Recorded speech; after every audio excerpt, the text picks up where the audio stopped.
parliament is split, of course, between conservatives, Marxists, and others, but the point is the system is open enough that we could even elect the Marxist as president.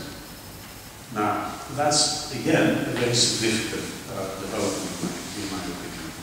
Now, right now, since the election of President Christofias, there has been an intensified effort to resolve the constitutional issue of Cyprus. And this time, after the failures of the Annan Plan in 2004, Annan Plan was the plan devised by the former Secretary General Kofi Annan between 2002 and 2004. The current Secretary General of the UN, Ban Ki-moon, the worst Secretary Generals to set foot in the UN, it's okay, just got re-elected for 5 more years. Well, you know, people make mistakes. UN Secretary Generals are expendable commodities if they don't play the American and the Russian game. You know? So Ban Ki-moon got elected because he plays the game. Anyway, Ban Ki-moon is now has appointed, of course, Alexander Downer as his special representative of Cyprus, who's leading the Cyprus talks. And next week, on the 7th of July, they're meeting in Geneva to reassess where the Cyprus talks are moving. Unfortunately, the talks are not moving anyplace, because what Alexander Downer has done and is doing is to revive the failed Annan Plan from 2004. This is where the resurrection, if you're a good Christian, you believe in the resurrection, you know. Ban Ki-moon is not a Christian, but he believes in the resurrection, so he has resurrected the Annan Plan, different chapters of the Annan Plan, and he's trying to implement them under the auspices of what he calls a Cyprus solution. Well, it's not a Cyprus solution. He is more or less negotiating between the Turkish Cypriot side, which has no voice of its own. The Turkish Cypriot leadership has said whatever we're presenting and putting on the table has been written in Ankara, approved in Ankara, and we're simply presenting it in the talks. The government of Cyprus is trying to fall within the parameters of the UN Security Council resolutions, but everything has now come to the point of discussing the details of what they call in the UN the bizonal, bicommunal federation.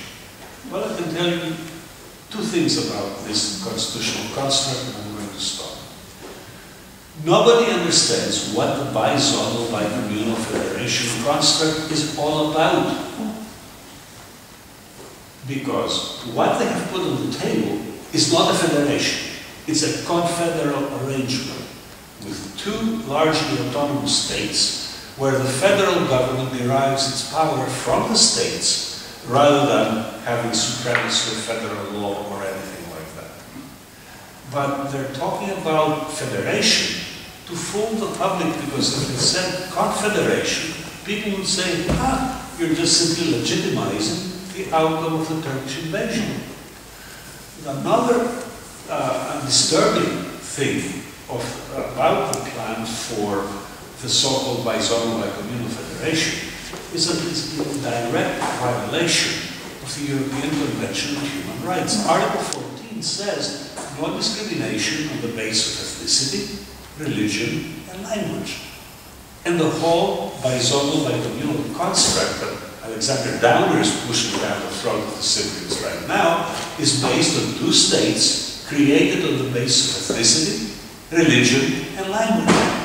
The elections are based on this kind of discrimination. The political offices are going to be distributed on the basis of this kind of discrimination.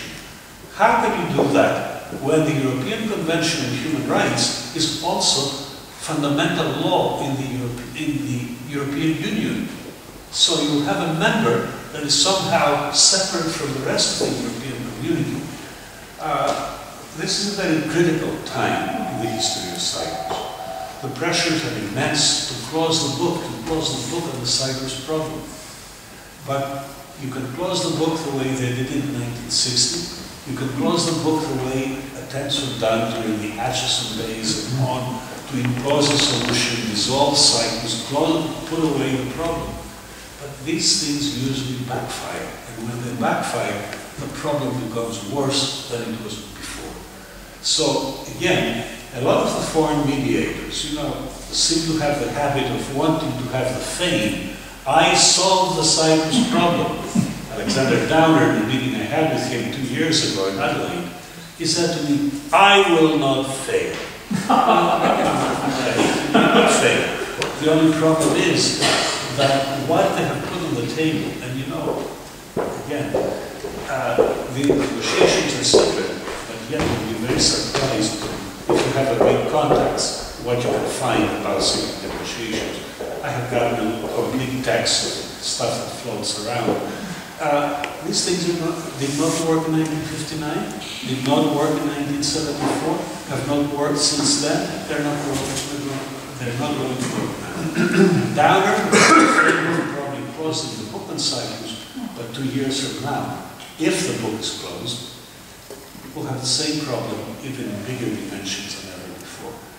That's why, if there is a solution, and I'm very pessimistic that there will be a solution under the present circumstances, when it goes to referendum, both in the Turkish Cypriot and the Greek Cypriot community, the answer is going to be no by the Greek Cypriot majority, much as it was in 2004.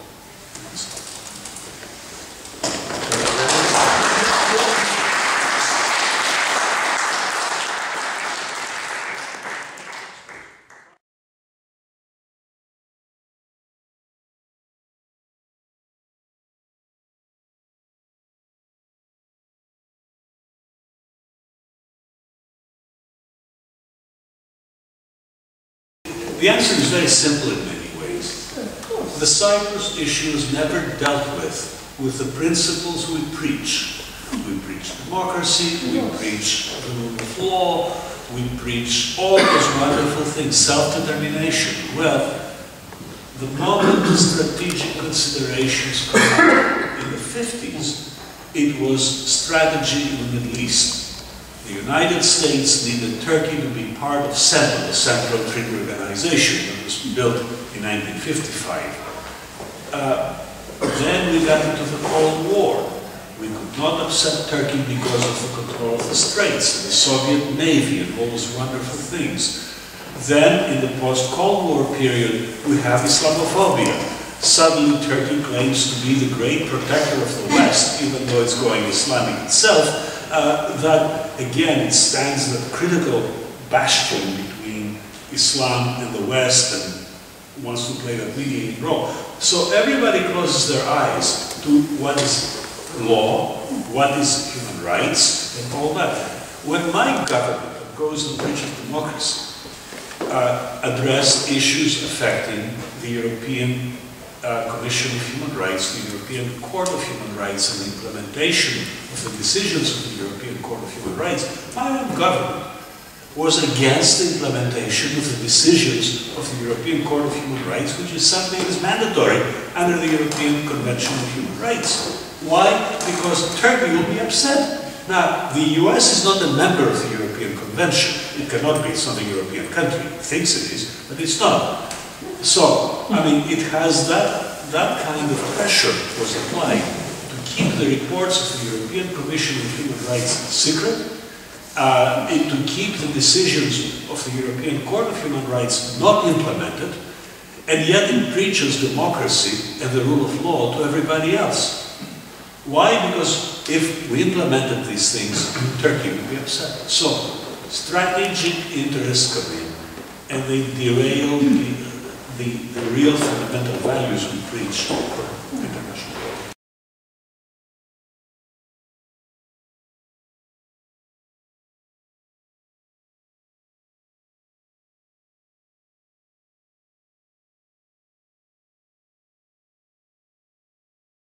The EU, in many ways, has failed in a lot of areas. By the way, I'm an advocate of the European Union.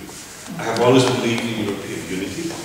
The deepening and the widening of the European Union, I think, is very important. But unfortunately, it's not happening. And you see even in the economic area where they have had a great success, Unity has failed. There is no common defense or foreign policy. There is a lot of discord among the Europeans over that.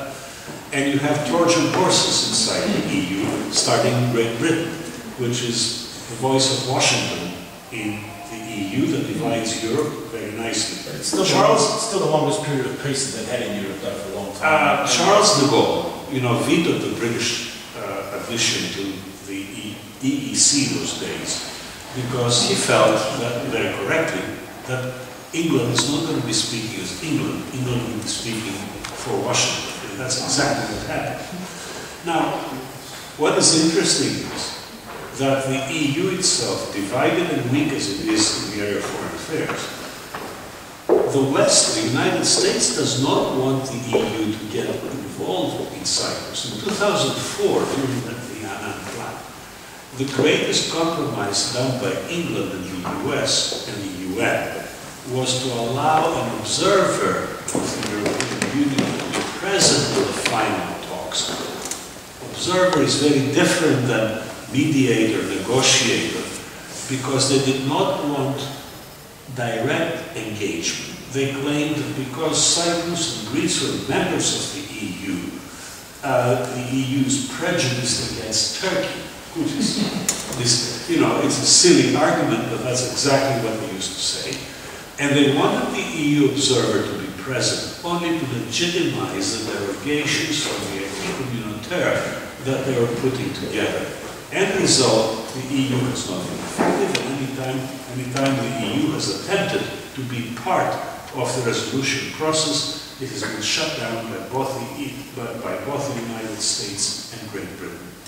So, unfortunately, the EU cannot do much, or does not want to do much. Jane?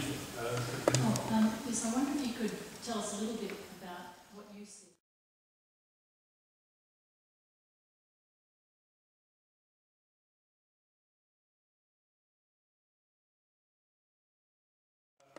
In 1974, according to the census data, there are about 124,000 Turkish Cypriots. Today, the estimate is that native-born Turkish Cypriots are about 85,000. 82, between 82 and 85,000. The numbers are not clear. Yet the population in the occupied areas, depending on whose data you look at, range from about 290,000 to close to 500,000. There's big debate, and part of the discussions about the resolution of the Cyprus problem are putting on the table the need for an independent census to find out who is who. Now, in the occupied areas, the growth in the Turkish Cypriot population is not by natural birth. These are the settlers that have come in from Anatolia. And these settlers are not economic refugees. Here you get economic and political refugees from Indonesia, Malaysia, and all those various places. These people are brought into Cyprus by the government of Turkey, given houses, jobs. They're paid to move to Cyprus to change the demography of the island. Now, this is not Coufoudakis telling you. If you look at the two reports of the Council of Europe, the Parliamentary Assembly of the Council of Europe, one in 1991, the Couco report. Couco is a Spanish parliamentarian who headed the investigative committee, and 2 years later, a Finnish parliamentarian, the Laakso report on the population in occupied Cyprus. They describe the influx of settlers in occupied Cyprus as the biggest demographic change that have taken place in any European country since the end of World War II. That is in direct violation of the Geneva Convention, the 1949 Geneva Convention, that says occupied areas cannot be settled by the occupying power. But who cares? There are no sanctions on Turkey, so the demographic change continues. So right now, settlers are dependent on the government of Turkey for their survival, for their support, and everything. And therefore they'll do whatever they're told to do. Turkish Cypriots are voting by their feet. That's why from 124,000, they're down to 82,000, 85,000. And The rest have simply gone to places like Canada, the US, Australia, and Germany. Because culturally, Turkish Cypriots, native-born Turkish Cypriots, and settlers are two totally different groups of people. I've been to the occupied part of Cyprus multiple times. I've seen villages where settlers live. And if you look at the settlers, you don't have to go very far. You don't even have to ask a question, who are you? The women are dressed in long dresses, their heads are covered, their sleeves are down here. Native-born Turkish Cypriot girls in Nicosia go around like any Greek Cypriot girl in Nicosia. The tight jeans, the cutouts, you know, the whole works. The guys look with beards, Islamic beards and stuff like that. Unfortunately also, a lot of Saudi money has gone to occupied Cyprus. Islamization is extensive. There are new mosques that have been built all over the place. Not that the Turkish Cypriots are not Muslims, they were, but they were secularized Muslims. You know, you did the Bayram holidays, you did those things, life was good. Now you have Islamic schools that are springing up, and you have that funny new movement that is coming out of Turkey, the Gülen movement, a reformist Islamic movement that has now taken roots even in the United States, and now they're appearing in occupied Cyprus as well. So things are changing, and these are the things that are driving the Turkish Cypriots out. And because we're talking about reconciliation, resolution, and so on, the ultimate question becomes, once upon a time, before the constitutional troubles, Greek Cypriots, Turkish Cypriots had a lot of commonalities. You know, they work in the same cities and all. They live next to each other in many cases. But who are you going to be compatriot with now? The settlers, who are fundamentalist Muslims from the Anatolian part of Turkey? That's going to be a very interesting challenge, yes. Well, the settlers certainly muddy the water. I'm sorry? The settlers. Yes.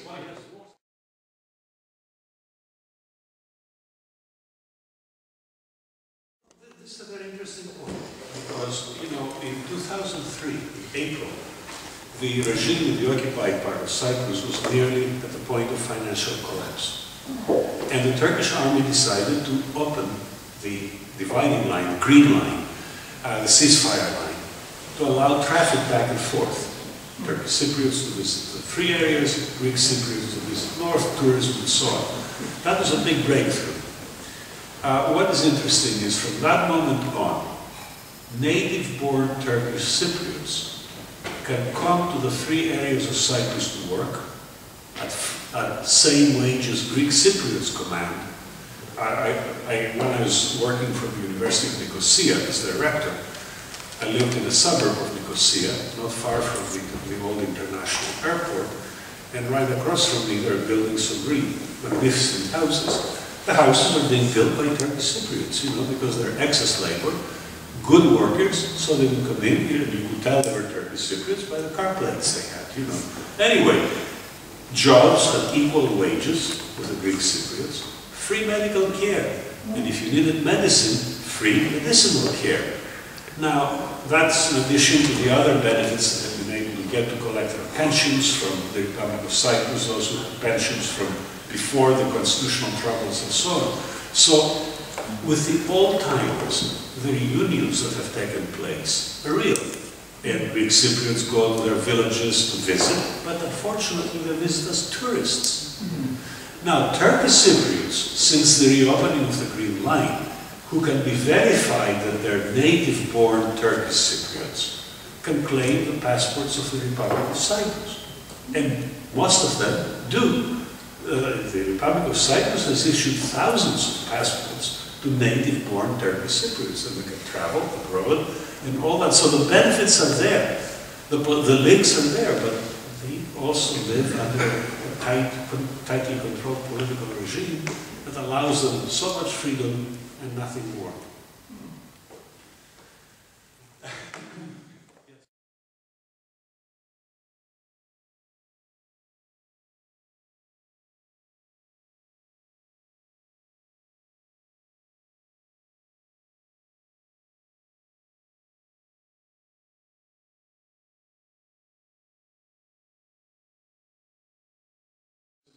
sense that if the Greek Cypriots are not making the compromise they're making, things will be different. But again, even a mediator, I mean, take a look at the report that Galaplaza did in 1965 on Cyprus. That's another document that should be read by a lot of people, because the mediator is not a hired gun that is simply told, go solve this problem, and we don't care how you do it. It takes a few moral standards of your own, it takes some ideas of your own. You're not just a hired gun, you're not a mercenary. So, that's why read the Galaplaza report of 1965 and then think about what Downer is doing, despite the mistakes of the Greek citizens.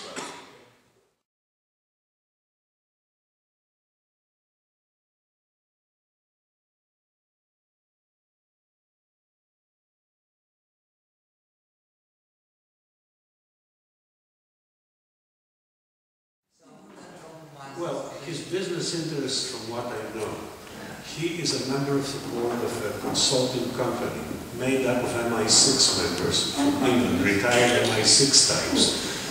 And they do consulting for foreign governments on risk assessment issues. One of their primary clients is the government of Turkey. To me, that's a conflict of interest. It's a classic case of conflict of interest. He could have quit the company. There's no reason why he cannot rejoin it after he completes his negotiations in Cyprus, but anybody who works for somebody else, you know, it raises some ethical questions about how independent his thinking is going. Could I just ask a question? The company's name, I think, is Haklut, H-A-K-L-U-Y-T or something like that. This is another question altogether. Had it not been for the meddling of the Greek Judah, would Cyprus have remained? Would Cyprus have still been partitioned? No, because you see, even though during the coup became the rationalization for the Turkish invasion, okay, so even though during the course of the intercommunal troubles from 1964 to 1974, there had been separation in the communities. There had been enclaves set up as part of the Turkish policy of separating the two communities. Because Cyprus was, you know, people lived all around the place. There were not Greek areas or Turkish areas. Anyway, in 1968, under the United Nations, they started new discussions about resolving the constitutional deadlock that had come to Cyprus over the unworkable provisions of the 1960 constitution. Okay? Now, in the case of the talks had come to an agreement. Actually, I have seen the documents. The Greek Cypriots negotiators, Giridis, Denktash spoke for the Turkish Cypriots, and then there were two constitutional lawyers, one from Greece, one from Turkey, Aldikashti from Turkey, the Clarice from Greece. And on the 13th of July, 1974, that's 2 days before the coup, they had an agreement on amending the Cypriot constitution. All these documents are available today. And the coup came 2 days later, and Turkey used the coup as the pretext to invade. But had the pairs agreed, many Americans, had they insisted of Turkey withdrawing from Cyprus? Well, they weren't done, but There's not insistence on the part of Washington. no, what I'm saying is there were plans behind the scenes for something like this to happen. Now, Turkey, look, the United States had its hands full in that period of time. Remember the Middle East War of 1973 that really upset, even put the United States into a nuclear alert status and all that. I don't think the US was prepared for what happened in Cyprus, although they knew about it. Kissinger didn't do anything to stop it. I was going to say, what was the role of Kissinger? Kissinger is the moving force behind what happened in 1974. The US was fully aware. I mean, if you look at the reports from the US Embassy in Nicosia, if you hear the testimony of Tom Boyett, who was the Cyprus desk officer when the coup took place and everything else, they knew things were happening. Kissinger didn't want to do anything to stop it. For that matter, when Tom Boyett disagreed with Kissinger and his handling of the case in the summer of 1974, I mean, when the coup and everything was followed, he was plucked out of his office as head of the Cyprus desk, and you know where he was transferred? Latin American affairs. Okay, we'll take 2 more questions and then we should wind it up. Yes. Just one relevant question with regards to that as well. If Kissinger obviously was aware of it to the nth degree, no doubt MI5 and MI6 would have been up to the eyeballs with it as well, I would assume. And the British bases as well, for that matter as well, in London as well as in Decalia, in the Episcopal, and so on, because I was there. They knew, I mean, look, they knew. Of course they knew. It's a question of why did they stop it? Exactly. Well, wasn't Kissinger an anti-Macarius? Personally, he had an anti-Macarius view. Yes. And secondly, the alliance with the Turks and the necessity for maintaining the Turks as a buffer in the Middle East. But and Kissinger also had the theory of bringing solutions by changing the balance of power. And he played with those games in the 1973 war. I know we're taking more time than we should. During the 1973 war, when the Israelis regained the offensive and crossed over the Suez and surrounded the city of Suez, who stopped them from forcing the surrender of the city of Suez? It was Kissinger. And he did it by imposing an arms embargo on Israel for the simple reason that he knew that now the Israelis had gone too far. And if he was going to be able to bring about some kind of discussion and negotiation between them, the scales had been tipped too negatively in favor of Israel. So he wanted to change the balance. And at that moment, he did the same thing in Cyprus, where the Greek Cypriots were in control. So he felt that by letting Turkey step in, he was going to be able to restore some kind of balance, change the dynamics, impose a solution.